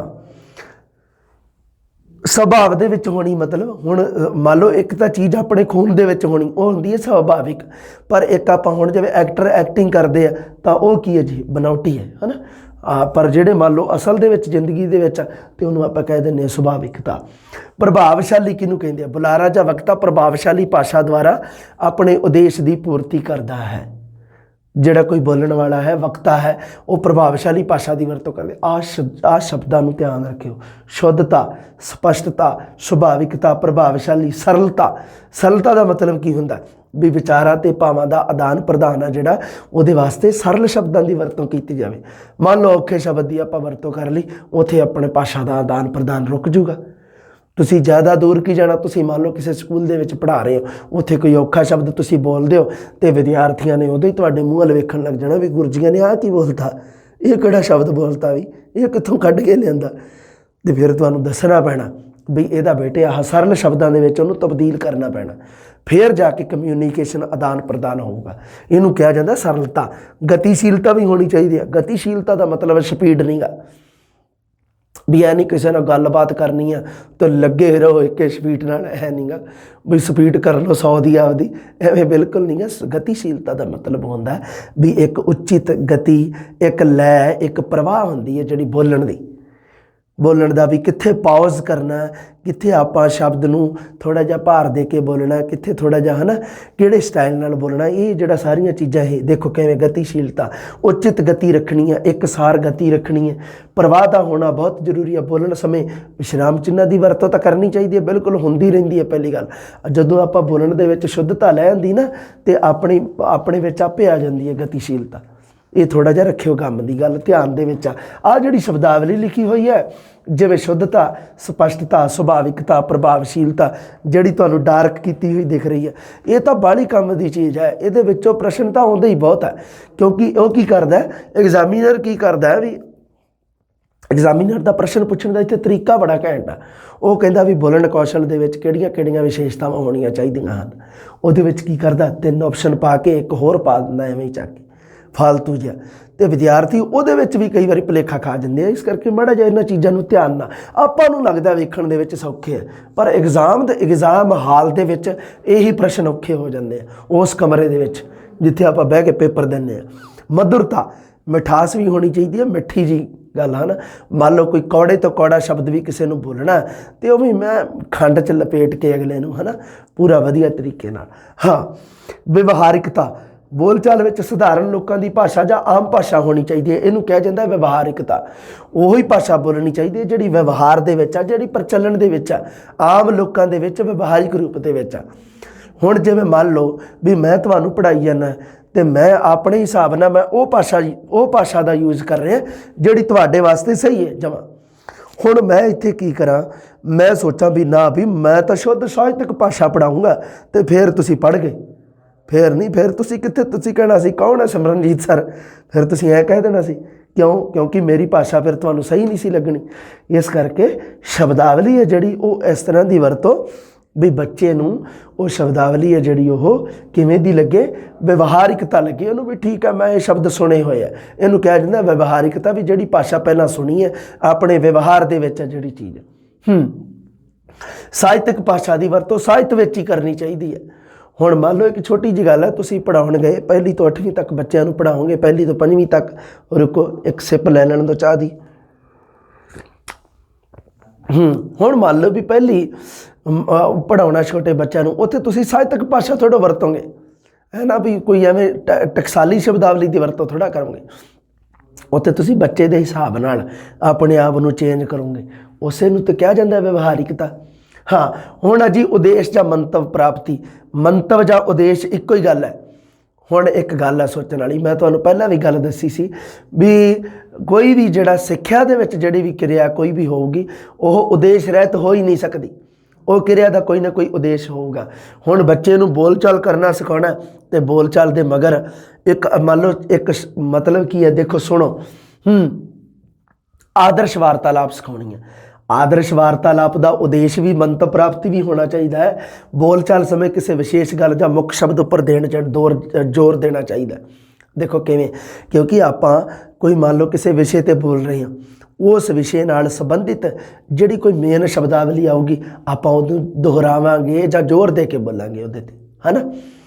ਤਾਂ ਆਪਾਂ ਜਿਵੇਂ ਮੰਨ ਲਓ ਭ੍ਰਿਸ਼ਟਾਚਾਰ ਦੀ ਗੱਲ ਕਰ ਰਹੇ ਹਾਂ, ਭ੍ਰਿਸ਼ਟਾਚਾਰ ਸੰਬੰਧੀ ਵਿਦਿਆਰਥੀਆਂ ਨੂੰ ਆਪਾਂ ਪੜ੍ਹਾਈ ਜਾਂਦੇ ਹਾਂ, ਅਤੇ ਆਪਾਂ ਜਦੋਂ ਗੱਲ ਕਰਾਂਗੇ ਤਾਂ ਉਦੋਂ ਆਪਾਂ ਰਿਸ਼ਵਤਖੋਰੀ ਨੂੰ ਟਿਕਾ ਕੇ ਬੋਲਾਂਗੇ ਥੋੜ੍ਹਾ ਜਿਹਾ, ਵੀ ਰਿਸ਼ਵਤਖੋਰੀ ਹੈ ਜੀ ਇਹ ਬਹੁਤ, ਹੈ ਨਾ, ਇੱਕ ਅਹਿਮ ਇਹਦਾ ਯੋਗਦਾਨ ਰਹਿੰਦਾ ਭ੍ਰਿਸ਼ਟਾਚਾਰ ਦੇ ਵਿੱਚ। ਆਪਾਂ ਉਸ ਚੀਜ਼ ਨੂੰ ਥੋੜ੍ਹਾ ਜਿਹਾ ਵਧਾ ਚੜ੍ਹਾ ਕੇ, ਆਪਣੇ ਹਿਸਾਬ ਵਧਾ ਚੜ੍ਹਾ ਕੇ ਨਹੀਂ, ਮਤਲਬ ਆਪਾਂ ਉਹਦੇ 'ਤੇ ਜ਼ੋਰ ਦੇ ਕੇ ਬੋਲਾਂਗੇ ਉਸ ਚੀਜ਼ ਨੂੰ। ਅੱਗੇ ਦੇਖੋ ਜੀ, ਅਨੁਕੂਲਤਾ, ਬੋਲਚਾਲ ਦੀ ਭਾਸ਼ਾ ਸਰੋਤੇ ਜਾਂ ਸੁਣਨ ਵਾਲੇ ਦੇ ਪੱਧਰ ਦੇ ਅਨੁਕੂਲ ਹੋਣੀ ਚਾਹੀਦੀ ਹੈ, ਉਹਦੇ ਲੈਵਲ ਦੇ ਅਨੁਸਾਰ ਹੋਣੀ ਚਾਹੀਦੀ ਹੈ ਬੋਲਚਾਲ ਦੀ ਭਾਸ਼ਾ, ਇਹਨੂੰ ਕਿਹਾ ਜਾਂਦਾ ਅਨੁਕੂਲਤਾ। ਇਹ ਚੀਜ਼ਾਂ ਮੰਨ ਲਓ ਅਨੁਕੂਲਤਾ ਹੈ ਨਹੀਂ, ਵੀ ਮੰਨ ਲਓ ਆਪਾਂ ਕਿਸੇ ਨਾਲ ਗੱਲ ਕਰ ਰਹੇ ਹਾਂ, ਉਹ ਕੋਈ ਹੋਰ ਸ਼ਬਦਾਵਲੀ ਵਰਤੀ ਜਾਂਦਾ, ਆਪਾਂ ਕੋਈ ਹੋਰ ਵਰਤੀ ਜਾਂਦੇ ਹਾਂ, ਇਹਨੂੰ ਕਿਹਾ ਜਾਂਦਾ ਵੀ ਇਹ ਅਨੁਕੂਲਤਾ ਹੈ ਨਹੀਂ ਗੀ। ਅਨੁਕੂਲਤਾ ਪਰ ਸਰੋਤੇ ਜਾਂ ਸੁਣਨ ਵਾਲੇ ਦੇ ਪੱਧਰ ਦੇ ਅਨੁਕੂਲ ਹੋਣੀ ਚਾਹੀਦੀ ਹੈ, ਉਹਦੇ ਲੈਵਲ ਦੇ ਹਿਸਾਬ ਨਾਲ ਹੋਣੀ ਚਾਹੀਦੀ ਹੈ। ਤੁਸੀਂ 8ਵੀਂ ਜਮਾਤ ਦੇ ਵਿਦਿਆਰਥੀ ਦੇ ਲੈਵਲ ਦੇ ਅਨੁਸਾਰ ਗੱਲ ਕਰੋਗੇ, ਜਦੋਂ ਤੁਸੀਂ 12ਵੀਂ ਜਮਾਤ ਦੇ ਵਿਦਿਆਰਥੀ ਨੂੰ ਪੜ੍ਹਾਓਗੇ ਉਦੋਂ ਤੁਹਾਡਾ ਲਹਿਜ਼ਾ ਜਿਹੜਾ ਆਪਣੇ ਆਪ ਬਦਲ ਜਾਏਗਾ, ਇਹਨੂੰ ਕਿਹਾ ਜਾਂਦਾ ਅਨੁਕੂਲਤਾ। ਬੋਲਣ ਕੌਸ਼ਲ ਦੇ ਵਿਕਾਸ ਦੇ ਸਾਧਨ ਅਤੇ ਕਿਰਿਆਵਾਂ ਦੇਖੋ ਜੀ ਕਿਹੜੀਆਂ ਕਿਹੜੀਆਂ ਚਾਹੀਦੀਆਂ। ਹਾਂ, ਬੋਲਚਾਲ ਦੀ ਸਿੱਖਿਆ ਵਿੱਚ ਪ੍ਰਾਇਮਰੀ ਅਤੇ ਉੱਚ ਸ਼੍ਰੇਣੀਆਂ ਲਈ ਅਲੱਗ-ਅਲੱਗ ਵਿਧੀਆਂ ਦੀ ਵਰਤੀ, ਬਿਲਕੁਲ ਜੀ, ਕਿਉਂਕਿ ਜਦੋਂ ਤਾਂ ਪ੍ਰਾਇਮਰੀ ਦੇ ਵਿੱਚ ਹੈ, ਪ੍ਰਾਇਮਰੀ ਦੇ ਵਿੱਚ ਆਪਾਂ ਬੱਚੇ ਨੂੰ ਇੱਕ ਸ਼ਬਦਾਵਲੀਆਂ ਬੋਲਣੀਆਂ ਸਿਖਾ ਰਹੇ ਹਾਂ, ਪਰ ਜਦੋਂ ਉਹੀ ਬੱਚਾ ਉੱਚ ਸ਼੍ਰੇਣੀ ਦੇ ਵਿੱਚ ਆ, ਮਤਲਬ 10ਵੀਂ 11ਵੀਂ 12ਵੀਂ ਦੇ ਵਿੱਚ ਆ, ਉਦੋਂ ਉਹ ਬੱਚਾ ਬਹੁਤ ਸਾਰੀ ਸ਼ਬਦਾਵਲੀ ਸ਼ੁੱਧ ਤਰੀਕੇ ਨਾਲ ਸਿੱਖ ਚੁੱਕਿਆ ਹੁੰਦਾ। ਬਸ ਉਦੋਂ ਤਾਂ ਆਪਾਂ ਆਪਦੇ ਸ਼ਬਦ ਭੰਡਾਰ ਦੇ ਵਿੱਚ ਵਾਧਾ ਕਰਨਾ ਹੁੰਦਾ। ਹੁਣ ਇਹਦੇ ਵਿੱਚ ਦੇਖੋ ਜੀ, ਹਾਂ, ਮੁੱਢਲੀਆਂ, ਪ੍ਰਾਇਮਰੀ ਜਾਂ ਆਰੰਭਿਕ ਸ਼੍ਰੇਣੀਆਂ ਵਿੱਚ ਮੈਂ ਤਿੰਨੇ ਹੀ ਨਾਮ ਲਿਖਤੇ, ਕਿਉਂਕਿ ਐਗਜ਼ਾਮੀਨਰ ਮੁੱਢਲੀਆਂ ਵੀ ਕਹਿ ਦਿੰਦਾ, ਇਹਨੂੰ ਪ੍ਰਾਇਮਰੀ ਵੀ ਕਹਿ ਦਿੰਦਾ ਅਤੇ ਆਰੰਭਿਕ ਵੀ ਕਹਿ ਦਿੰਦਾ। ਬੋਲਣ ਕੌਸ਼ਲ ਦੀ ਸਿੱਖਿਆ ਦੇ ਢੰਗ ਅਤੇ ਵਿਧੀਆਂ ਕਿਹੜੀਆਂ ਕਿਹੜੀਆਂ ਵਰਤਣੀਆਂ, ਦੇਖੋ ਜੀ, ਇੱਕ ਤਾਂ ਚਿੱਤਰਾਂ ਦੀ ਵਰਤੋਂ, ਚਿੱਤਰ ਵਿਧੀ ਜਿਹਨੂੰ ਆਪਾਂ ਪੜ੍ਹਦੇ ਹਾਂ। ਦੇਖੋ ਕਿਵੇਂ ਚਿੱਤਰ ਵਿਧੀ ਦੀ ਵਰਤੋਂ, ਕਿਉਂਕਿ ਬੱਚੇ ਨੂੰ ਚਿੱਤਰ ਵੇਖਣ ਦੇ ਵਿੱਚ ਬੜੀ ਵਿਸ਼ੇਸ਼ ਰੁਚੀ ਹੁੰਦੀ ਹੈ, ਕੋਈ ਪਿਕਚਰ ਵਗੈਰਾ ਹੈ ਨਾ ਬੱਚੇ ਨੂੰ ਦਿਖਾਉਣੀ, ਬੜਾ ਉਹਨੂੰ ਮਤਲਬ ਉਹਨੂੰ ਹੁੰਦਾ ਵੀ ਇੰਟਰਸਟਿੰਗ ਜੀ ਹੈ ਉਹਦੇ ਵਾਸਤੇ, ਬੱਚੇ ਵਾਸਤੇ।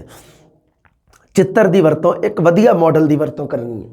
ਹਾਂ, ਬੱਚੇ ਦੇ ਸਾਹਮਣੇ ਕਿਸੇ ਪ੍ਰਕਿਰਤੀ ਜਾਂ ਘਟਨਾ ਸੰਬੰਧੀ ਚਿੱਤਰ ਨੂੰ ਪੇਸ਼ ਕੀਤਾ ਜਾਵੇ ਅਤੇ ਬੱਚਾ ਉਸ ਚਿੱਤਰ ਸੰਬੰਧੀ ਪ੍ਰਸ਼ਨ ਕਰੇਗਾ। ਅੱਗੇ ਦੇਖੋ, ਪ੍ਰਸ਼ਨਾਂ ਦੇ ਉੱਤਰ ਬੱਚਾ ਆਪ ਦੇਊਗਾ, ਜਿਸ ਨਾਲ ਉਸ ਦਾ ਮੌਖਿਕ ਅਭਿਆਸ ਹੁੰਦਾ ਹੈ। ਇਹ ਹੈ ਜੀ ਚਿੱਤਰ ਵਿਧੀ। ਬੱਚੇ ਨੂੰ ਕੋਈ ਚਿੱਤਰ ਵਿਖਾ ਦਿਓ, ਮੰਨ ਲਓ ਗਾਂ ਦਾ ਲੇਖ ਤੁਸੀਂ ਬੱਚੇ ਨੂੰ ਕਹਿੰਦੇ ਵੀ ਮੌਖਿਕ ਰੂਪ ਦੇ ਵਿੱਚ, ਹੈ ਨਾ, ਬੱਚਾ ਬੋਲੇ, ਗਊ ਮਾਤਾ ਦੀ ਵਧੀਆ ਜੀ ਫੋਟੋ ਲਿਆਓ, ਬੱਚਿਆਂ ਦੇ ਸਾਹਮਣੇ ਰੱਖ ਦਿਓ, ਲਓ ਬੇਟਾ ਜੀ। ਬੱਚੇ ਨੇ ਕੀ ਕਰਨਾ, ਉਹਦੇ ਸਿੰਗ, ਆ ਜੀ ਧੌਣ, ਆ ਜੀ ਲੱਤਾਂ, ਆ ਜੀ ਥਣ, ਆ ਜੀ ਪੂਛ, ਸਾਰੀਆਂ ਚੀਜ਼ਾਂ ਦੇਖ ਲੈਣੀਆਂ ਉਹਦੇ ਵਿੱਚ, ਅਤੇ ਨਾਲ ਬੱਚਾ ਇੰਟਰਸਟ ਲਊਗਾ, ਜੇ ਉਹਦੇ ਵਿੱਚ ਇੰਟਰਸਟ ਜ਼ਰੂਰ ਲਊਗਾ, ਕਿਉਂਕਿ ਚਿੱਤਰਾਂ ਦੇ ਵਿੱਚ ਬਹੁਤ ਇੰਟਰਸਟ ਲੈਂਦਾ ਬੱਚਾ, ਅਤੇ ਬੱਚਾ ਉਹਦੇ ਵਿੱਚ ਇੰਟਰਸਟ ਜ਼ਰੂਰ ਲਊਗਾ, ਰੁਚੀ ਜ਼ਰੂਰ ਲਊਗਾ, ਅਤੇ ਉਹਦੇ ਨਾਲ ਬੱਚੇ ਦਾ ਮੌਖਿਕ ਅਭਿਆਸ ਹੋਊਗਾ। ਫਿਰ ਉਹਨੂੰ ਕਹੋ, ਹਾਂਜੀ ਬੇਟਾ ਦੱਸ ਚਿੱਤਰ ਦੇ ਵਿੱਚ ਕੀ ਕੁਛ ਹੈ, ਇਸੇ ਨੂੰ ਕਿਹਾ ਜਾਂਦਾ ਚਿੱਤਰ ਵਿਧੀ। ਚਿੱਤਰ ਦੇ ਵਿੱਚ ਕੀ ਦੇਖ ਰਿਹਾ ਬੇਟਾ, ਤੈਨੂੰ ਕੀ ਚੀਜ਼ ਆਓ, ਕਹੂਗਾ ਜੀ ਗਾਂ, ਫਿਰ ਅੱਗੇ ਉਹਨੂੰ ਐਕਸਪਲੇਨੇਸ਼ਨ ਕਰੂਗਾ ਉਹਦੇ ਸਰੀਰ ਦੇ ਅੰਗਾਂ ਦਾ, ਹੈ ਨਾ, हाँ, कहानी रचना विधि एक, पहली चित्र विधि, दूसरी कहानी रचना विधि। कहानी सुनना ते सुनाना ये हैगी है जी बच्चे की जमांदरू प्रवृत्ति। तुसीं निक्कियां हुंदियां ने अपनियां दादियां तो नानियां तो कहानियां सुनियां होईयां, कोई दिक्कत नहीं, सुनियां हुंदियां सारियां ने। वो जिहड़ी कहानी सुनना ते सुनाना, क्योंकि ये जन्मजात प्रवृत्ति हुंदी है बच्चे की, जमांदरू प्रवृत्ति। कहानी सुनना ते कहानी सुनाना बड़ी पसंद हुंदी है बच्चे नूं। हाँ, एक देखो बच्चे नूं पहला कहानी सुनाई जाती है, फिर आप उस बच्चे नूं कह दईए हाँ बेटा जिहड़ी कहानी मैं तैनूं सुनाई है तो वो तू अपने शब्दों दे विच सुना दे। बहुत वधिया तरीका है, क्लास दे विच जमात दे विच मैं जरूर वरतदा हुन्ना इहनूं। मैं अपने हिसाब नाल मान लो कोई कहानी पढ़ाई, कहानी का सार दसता बच्चों नूं सारिਆਂ नूं, कोई एक बच्चा जिहड़ा ठीक है जिहड़ा वधिया बोलण बालण दे विच उहनूं बच्चे नूं खड़ा करो, उहनूं कहो बेटा हाँ तू अपने शब्दां दे विच इहनूं दस, अपने हिसाब नाल सुणा उहनूं, बच्चा वधिया सुणाऊगा उहनूं। इहनूं कहा जांदा कहानी रचना विधि। भी बच्चे नूं कहानी रचण लई तां कहा जाऊगा, पर रचनी किहड़े किहड़े तरीके दे विच, मौखिक रूप दे विच। हुण अगे आ जाओ जी प्रश्न उत्तर विधि। बोलण कौशल के विकास लई अध्यापक है जिहड़ा वो पाठ नाल संबंधित जां आले दुआले नाल संबंधित प्रश्न करूगा। विद्यार्थी की करूगा, विषय नूं पढ़ाउंदे समय अध्यापक प्रश्नों द्वारा बच्चे का स्वै प्रगटा लई प्रेरित कर सकता है। जदों अध्यापक प्रश्न करूगा तो बच्चा जरूर कोई ना कोई प्रति उत्तर, कोई ना कोई रिएक्शन जरूर देगा। वो किहड़े ते आधार ते हैगी जी प्रश्न उत्तर विधि। आ सारे विधियां दे रखियो ध्यान।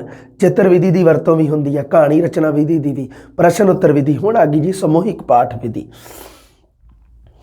बच्चा गीतां विच जिहड़ियां कवितावां विच बहुत रुचि रखदा, गीत ते कविता, छोटियां छोटियां गीत रूपी कविता जिहड़े हुंदे आ, हाँ इन्हां नूं जबानी याद कर लैंदा। बिल्कुल इस विधि विच बच्चे आ जिहड़े वो सामूहिक रूप में कविता का जिहड़ा पाठ वो पढ़ते हैं, उहदे नाल बच्चों के बोलण कौशल का, मौखिक कौशल का विकास होंदा है।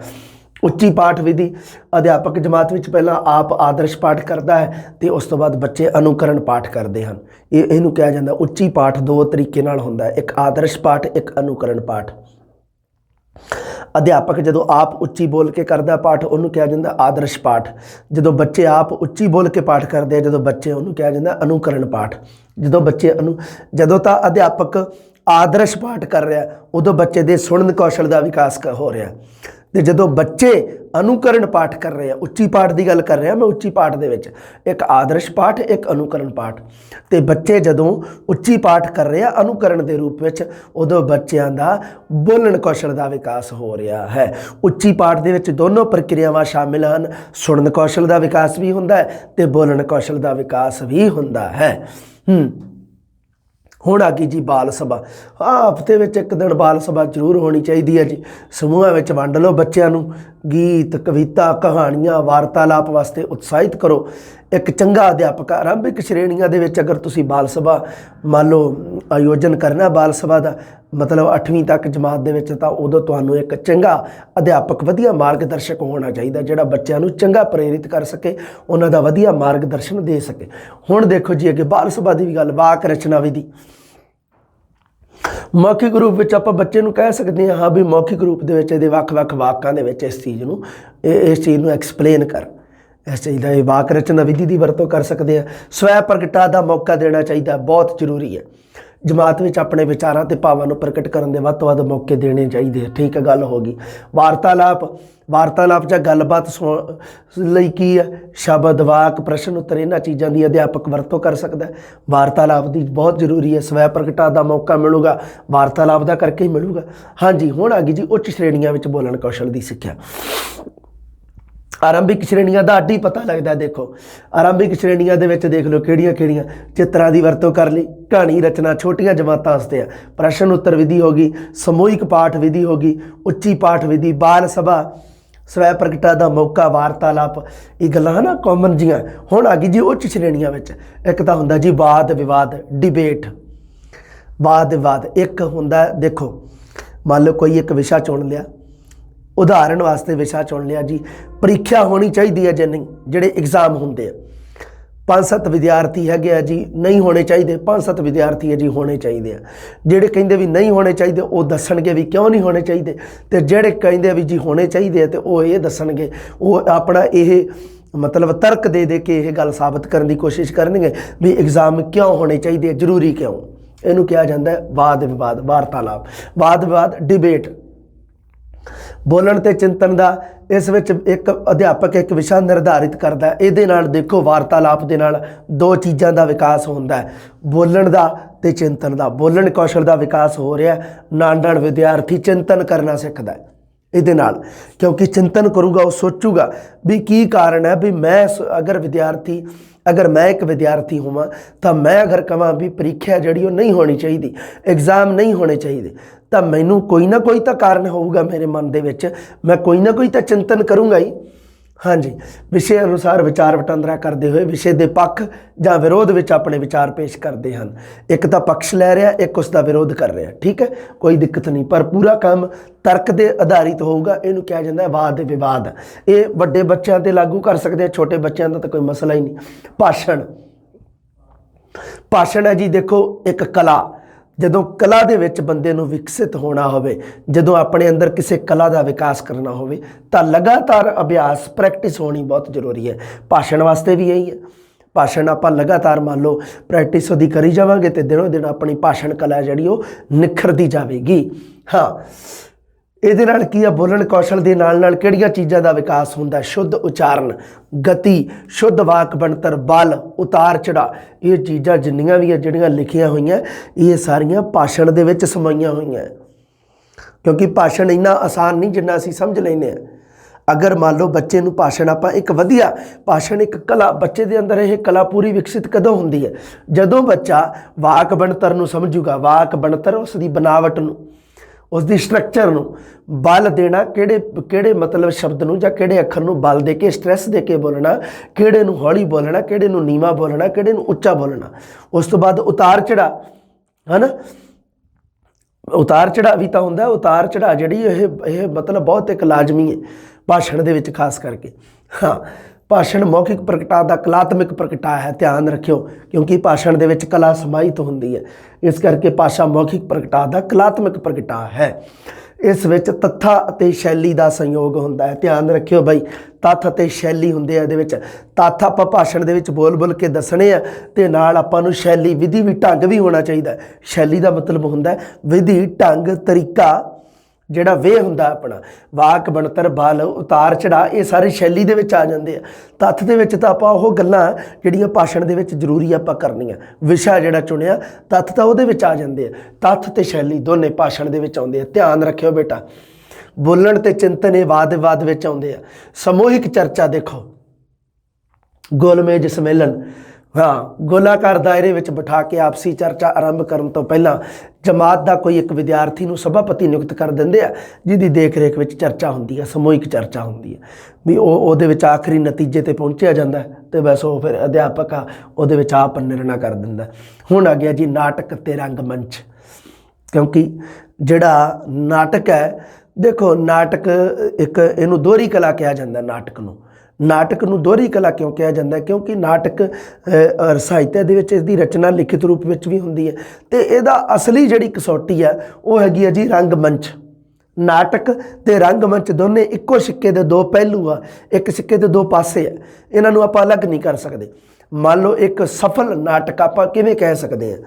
ਕਸੌਟੀ ਕਹਾਣੀ ਆ, ਮੰਨ ਲਓ ਕਹਾਣੀ ਆਪਾਂ ਨੂੰ ਪਤਾ ਲੱਗ ਜੂਗਾ ਵੀ ਇਹ ਸਫਲ ਕਹਾਣੀ ਕਿਵੇਂ ਆ, ਆਪਾਂ ਉਹਨੂੰ ਪੜ੍ਹ ਕੇ ਅਤੇ ਆਰਾਮ ਨਾਲ ਜਦੋਂ ਆਪਾਂ ਉਹਦਾ ਸਿੱਟਾ ਕੱਢਾਂਗੇ, ਡਿਸੀਜਨ 'ਤੇ ਜਾਵਾਂਗੇ, ਆਪਾਂ ਨੂੰ ਪਤਾ ਲੱਗੂ ਵੀ ਇਹ ਠੀਕ ਹੈ।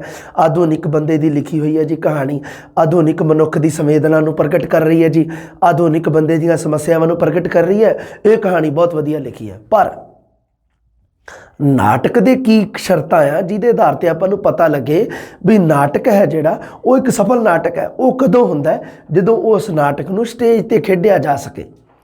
ਜਦੋਂ ਆਪਾਂ ਉਸ ਸਟੇਜ 'ਤੇ ਰੰਗਮੰਚ ਦੇ ਜਦੋਂ ਨਾਟਕ ਅਨੁਕੂਲ ਹੋਇਆ, ਉਹ ਸਮਝੋ ਵੀ ਉਸ ਨਾਟਕ ਦੀ ਰਚਨਾ ਸਫਲ ਹੈ। ਨਾਟਕ ਦਾ ਸਵਾਦ, ਨਾਟਕ ਦਾ ਆਨੰਦ ਦੋ ਤਰੀਕੇ ਨਾਲ ਆਪਾਂ ਲੈ ਸਕਦੇ ਹਾਂ, ਇੱਕ ਤਾਂ ਨਾਟਕ ਨੂੰ ਪੜ੍ਹ ਕੇ, ਇੱਕ ਨਾਟਕ ਨੂੰ ਵੇਖ ਕੇ। ਇਸ ਕਰਕੇ ਇਸ ਨੂੰ ਦੋਹਰੀ ਕਲਾ ਕਿਹਾ ਜਾਂਦਾ ਹੈ। ਹੁਣ ਆ ਜਾਓ ਜੀ, ਦੇਖੋ ਨਾਟਕ ਖੇਡਣ ਲਈ ਅਭਿਨੈ ਕਰਨ ਵਾਲੇ ਬੱਚਿਆਂ ਨੂੰ ਪਾਤਰਾਂ ਵਿੱਚ ਵੰਡ ਦਿੱਤਾ ਜਾਂਦਾ। ਬਿਲਕੁਲ ਸਹੀ ਹੈ, ਜਿਨ੍ਹਾਂ ਨੇ ਐਕਟਿੰਗ ਕਰਨੀ ਹੈ ਉਹ ਨਾਟਕ ਦੇ ਵਿੱਚ ਜਿੰਨੇ ਵੀ ਪਾਤਰ ਹੁੰਦੇ ਆ ਉਹ ਪਾਤਰਾਂ ਦੇ ਵਿੱਚ ਵੰਡ ਦਿੱਤਾ ਜਾਂਦਾ ਹੈ। ਵਿਸ਼ੇ ਨੂੰ ਦਰਸ਼ਕਾਂ ਦੇ ਸਾਹਮਣੇ ਮੰਚਿਤ ਕੀਤਾ ਜਾਂਦਾ ਹੈ। ਨਾਟਕ ਰਾਹੀਂ ਮੌਖਿਕ ਪ੍ਰਗਟਾਅ ਦੇ ਨਾਲ ਨਾਲ ਅੰਗਾਂ ਦੀ ਹਰਕਤ ਵੀ ਹੁੰਦੀ ਹੈ ਨਾ, ਸਰੀਰਕ ਹਰਕਤ ਜ਼ਰੂਰੀ ਹੈ। ਆਵਾਜ਼ ਦਾ ਉਤਾਰ ਚੜਾਅ, ਮੌਕੇ ਅਨੁਸਾਰ ਵਾਰਤਾਲਾਪ, ਇਹ ਸਾਰੇ ਨਾਟਕ ਅਤੇ ਰੰਗਮੰਚ ਦੇ ਨਾਲ ਬੋਲਣ ਕੌਸ਼ਲ ਦਾ ਬਹੁਤ ਵਿਕਾਸ ਹੁੰਦਾ ਹੈ, ਮੌਖਿਕ ਕੌਸ਼ਲ ਦਾ। ਹੁਣ ਆ ਗਿਆ ਜੀ ਬੁੱਧੀ ਟਰਸਟ। ਕੀ ਚੀਜ਼ ਹੈ ਬੁੱਧੀ ਟਰਸਟ? ਜਿਵੇਂ ਵੱਖ-ਵੱਖ ਟਰਸਟ ਨਹੀਂ ਬਣੇ ਹੁੰਦੇ, ਜਿਹੜੀਆਂ ਬਣੀਆਂ ਹੁੰਦੀਆਂ ਸੰਸਥਾਵਾਂ ਵਗੈਰਾ, ਉਵੇਂ ਇੱਕ ਬੁੱਧੀ ਟਰਸਟ। ਹੋਣਹਾਰ ਵਿਦਿਆਰਥੀਆਂ ਦਾ ਇੱਕ ਟਰਸਟ ਬਣਾਇਆ ਜਾਵੇ। ਵਿਦਿਆਰਥੀ ਸਭਾ ਦੇ ਸਾਹਮਣੇ ਸਟੇਜ ਉੱਪਰ ਬੈਠ ਜਾਂਦੇ ਹਨ ਅਤੇ ਸਰੋਤੇ ਆ ਜਿਹੜੇ ਉਹਨਾਂ ਕੋਲੋਂ ਪ੍ਰਸ਼ਨ ਪੁੱਛਦੇ ਆ। ਇਹਨੂੰ ਕਿਹਾ ਜਾਂਦਾ ਹੈ ਬੁੱਧੀ ਟਰਸਟ। ਧਿਆਨ ਰੱਖਿਓ। ਹਾਂ, ਵੱਖ-ਵੱਖ ਪੱਧਰਾਂ 'ਤੇ ਵੱਖ-ਵੱਖ ਲੈਵਲ 'ਤੇ ਮੌਖਿਕ ਪ੍ਰਗਟਾਅ ਦੇ ਅਭਿਆਸ ਦੀਆਂ ਵਿਧੀਆਂ ਕਿਹੜੀਆਂ-ਕਿਹੜੀਆਂ? ਦੇਖੋ ਜੀ, ਪ੍ਰਾਇਮਰੀ ਪੱਧਰ 'ਤੇ ਮੈਂ ਤੁਹਾਨੂੰ ਦੱਸਿਆ ਸੀਗਾ, ਅਗਰ ਮੰਨ ਲਓ ਬੱਚੇ ਦਾ ਆਪਾਂ ਬੋਲਣ ਕੌਸ਼ਲ ਦਾ ਵਿਕਾਸ ਕਰਨਾ ਹੈ, ਉਹਦੇ ਨਾਲ ਕੀ ਹੈ? ਦੇਖੋ ਜੀ, ਹਾਂ, ਉਚਿਤ ਸਵਰ ਤੇ ਗਤੀ ਇੱਥੇ ਸਿਖਾ ਦੇਣੀ ਹੈ ਬੱਚੇ ਨੂੰ। ਕਹਾਣੀ ਸੁਣਨਾ ਤੇ ਸੁਣਾਉਣਾ, ਵਾਕ ਰਚਨਾ, ਬਾਲ ਗੀਤਾਂ ਨੂੰ ਯਾਦ ਕਰਨਾ, ਕਵਿਤਾਵਾਂ ਨੂੰ ਸੁਣਨਾ, ਚਿੱਤਰ ਵਰਣਨ, ਪ੍ਰਸ਼ਨ ਉੱਤਰ ਵਿਧੀ, ਲਿਖਤ ਰਚਨਾ, ਇਹ ਸਾਰੀਆਂ ਪ੍ਰਾਇਮਰੀ ਪੱਧਰ 'ਤੇ ਆ ਜਾਊਗੀਆਂ ਮੌਖਿਕ ਪ੍ਰਗਟਾਅ ਦੀ ਸਿੱਖਿਆ ਦੇ ਅਭਿਆਸ। ਉਸ ਤੋਂ ਬਾਅਦ ਮਿਡਲ ਪੱਧਰ 'ਤੇ ਸਵੇਰ ਸਭਾ, ਜਿਹੜੀ ਸਵੇਰ ਵੇਲੇ ਹੁੰਦੀ ਹੈ ਨਾ, ਪ੍ਰਾਰਥਨਾ ਸਭਾ, ਉਹ ਮਿਡਲ ਪੱਧਰ ਦੇ ਨਾਲ ਸੰਬੰਧਿਤ ਹੁੰਦੀ ਹੈ। ਪਹਿਰੇ ਦਾ ਸਾਰ, ਨਾਟਕ ਖੇਡਣਾ, ਚਰਚਾ, ਟੈਲੀਫੋਨ ਉੱਤੇ ਗੱਲਬਾਤ, ਇਹ ਸਾਰੇ ਮਿਡਲ ਪੱਧਰ 'ਤੇ ਆ ਜਾਂਦੇ ਆ। ਉਸ ਤੋਂ ਬਾਅਦ ਉੱਚ ਪੱਧਰ 'ਤੇ ਕਿਵੇਂ? ਵਿਚਾਰ ਗੋਸ਼ਟੀ, ਕਾਵਿ ਸੰਮੇਲਨ, ਵਾਦ ਵਿਵਾਦ, ਪੁਸਤਕ ਸਮੀਖਿਆ, ਭਾਸ਼ਾ ਪ੍ਰਤੀਯੋਗਿਤਾ, ਬੁੱਧੀ ਟਰਸਟ, ਨਾਟਕ, ਰੰਗਮੰਚ, ਸਮੂਹਿਕ ਚਰਚਾ, ਭਾਸ਼ਣ, ਇਹ ਸਾਰੇ ਕਿਹਦੇ 'ਚ ਆ ਜਾਂਦੇ ਆ? ਸਾਡੇ ਇਹ ਉੱਚ ਪੱਧਰ 'ਤੇ ਆ ਜਾਂਦੇ ਆ ਸਾਰੇ। ਬਸ ਇਹ ਸਿਰਫ ਇੱਕ ਡਾਇਗਰਾਮ ਵੈਸੇ ਹੀ ਤੁਹਾਨੂੰ ਦੱਸਿਆ, ਬਾਕੀ ਮੇਨ ਤਾਂ ਇੱਥੇ ਹੀ ਤੁਹਾਡਾ ਰਹਿ ਗਿਆ ਪ੍ਰਾਇਮਰੀ ਪੱਧਰ 'ਤੇ ਹੀ। ਬਾਕੀ ਤਾਂ ਕੋਈ ਦਿੱਕਤ ਨਹੀਂ, ਬਾਕੀ ਏਡਾ ਕੋਈ ਇਸ਼ੂ ਨਹੀਂ ਗਾ। ਆਪਣਾ ਮੇਨ ਜਿਹੜਾ ਮਕਸਦ ਹੈ ਉਹ ਪ੍ਰਾਇਮਰੀ ਪੱਧਰ ਦੀਆਂ ਗੱਲਾਂ ਯਾਦ ਰੱਖਣ ਵਾਸਤੇ ਹੈ। ਪ੍ਰਾਇਮਰੀ ਪੱਧਰ 'ਤੇ ਤਾਂ ਆਪਾਂ ਦੇਖ ਹੀ ਲਿਆ, ਇੱਕ ਚਿੱਤਰ ਵਿਧੀ ਦੀ ਵਰਤੋਂ ਕਰਨੀ ਹੈ ਬੋਲਣ ਕੌਸ਼ਲ ਦੇ ਵਿਕਾਸ ਵਾਸਤੇ, ਕਹਾਣੀ ਰਚਨਾ ਵਿਧੀ ਦੀ, ਪ੍ਰਸ਼ਨ ਉੱਤਰ ਵਿਧੀ ਦੀ ਵਰਤੋਂ, ਸਮੂਹਿਕ ਪਾਠ ਵਿਧੀ ਦੀ, ਉੱਚੀ ਪਾਠ ਵਿਧੀ ਦੀ, ਬਾਲ ਸਭਾ ਦੀ, ਵਾਕ ਰਚਨਾ ਵਿਧੀ, ਸਵੈ ਪ੍ਰਗਟਾਅ ਵਾਲਾ ਤਾਂ ਬਾਹਲਾ ਹੀ ਮਤਲਬ ਕੰਮ ਇੰਪੋਰਟੈਂਟ ਹੈ। ਪ੍ਰਸ਼ਨ ਪਿਛਲੀ ਵਾਰੀ ਵੀ ਆਇਆ ਸੀਗਾ, ਤੁਹਾਨੂੰ ਪਤਾ ਹੀ ਹੈ। ਇਸ ਕਰਕੇ ਇਹਨਾਂ ਗੱਲਾਂ ਨੂੰ ਥੋੜ੍ਹਾ ਜਿਹਾ ਰੱਖਿਓ ਧਿਆਨ ਦੇ ਵਿੱਚ। ਇਹ ਸੀਗਾ ਆਪਣਾ ਬੋਲਣ ਕੌਸ਼ਲ। ਹੁਣ ਆਪਾਂ ਉਚਾਰਨ ਦੀ ਸਿੱਖਿਆ, ਕਿਉਂਕਿ ਬੋਲਣਾ ਤਾਂ ਸਿਖਾਉਣਾ ਹੈ ਬੱਚੇ ਨੂੰ, ਬੋਲਣ ਕੌਸ਼ਲ ਦਾ ਵਿਕਾਸ ਕਰਨਾ ਹੈ ਬੱਚੇ ਦਾ, ਪਰ ਉਹਨੂੰ ਸ਼ੁੱਧ ਬੋਲਣਾ ਸਿਖਾਉਣਾ ਹੈ। ਉਹਦਾ ਉਚਾਰਨ ਹੈ ਜਿਹੜਾ ਉਹ ਕਿਵੇਂ ਦਾ ਹੋਣਾ ਚਾਹੀਦਾ, ਉਹ ਆਪਾਂ ਉਚਾਰਨ ਦੀ ਸਿੱਖਿਆ ਦੇ ਵਿੱਚ ਗੱਲ ਕਰਾਂਗੇ। ਬੋਲਣ ਕੌਸ਼ਲ ਦੇ ਨਾਲ ਨਾਲ ਆਪਾਂ ਨੂੰ ਇੱਕ ਹੋਰ ਚੀਜ਼ ਪੜ੍ਹਦੇ ਹਾਂ, ਉਹ ਹੁੰਦੀ ਹੈ ਉਚਾਰਨ ਦੀ ਸਿੱਖਿਆ। ਸੁਣਨਾ, ਬੋਲਣਾ, ਪੜ੍ਹਨਾ, ਲਿਖਣਾ ਕੌਸ਼ਲ ਤਾਂ ਆਪਣੇ 4 ਹੀ ਹੈ, ਪਰ ਸੁਣਨ ਤੋਂ ਬਾਅਦ ਆਪਾਂ ਕੀ ਪੜ੍ਹਦੇ ਹਾਂ? ਬੋਲਣਾ ਕਿਹੜਾ ਹੈ ਜੀ? ਉਹਦਾ ਉਚਾਰਨ ਕਿਵੇਂ ਦਾ ਹੋਣਾ ਚਾਹੀਦਾ? ਉਚਾਰਨ ਨਾਲ ਹੀ, ਉਚਾਰਨ ਦੀ ਸਿੱਖਿਆ ਬੱਚੇ ਨੂੰ ਉਹਦੇ ਸੁਣਨ ਤੇ ਬੋਲਣ ਕੌਸ਼ਲ ਦੇ ਨਾਲ ਹੀ ਹੋਣੀ ਚਾਹੀਦੀ ਹੈ, ਕਿਉਂਕਿ ਬੱਚੇ ਨੂੰ ਬੋਲਣਾ ਤਾਂ ਸਿਖਾਉਣਾ ਹੈ, ਨਾਲ ਨਾਲ ਉਹਨੂੰ ਸ਼ੁੱਧ ਬੋਲਣਾ ਸਿਖਾਉਣਾ। ਉਹਦੀ ਆਪਾਂ ਗੱਲ ਅਗਲੀ ਜਮਾਤ ਦੇ ਵਿੱਚ ਕਰਾਂਗੇ ਜੀ। ਜਲਦੀ ਮਿਲਦੇ ਹਾਂ ਜੀ। ਸਤਿ ਸ੍ਰੀ ਅਕਾਲ।